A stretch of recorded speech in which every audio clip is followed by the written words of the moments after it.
親愛天父，我哋多謝你嘅教導，你以真理帶領我哋日常嘅生活。我哋好多時自大驕傲，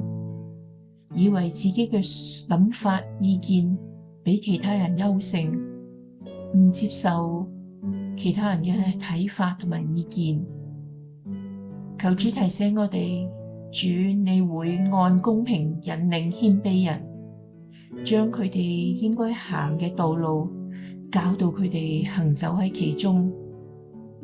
主你亦應許謙卑人，你必將佢升高；而自高自大嘅，你必將佢降為卑微。求主幫助我哋謙卑自己，睇其他人比自己強，使我哋做事嘅方式同埋選擇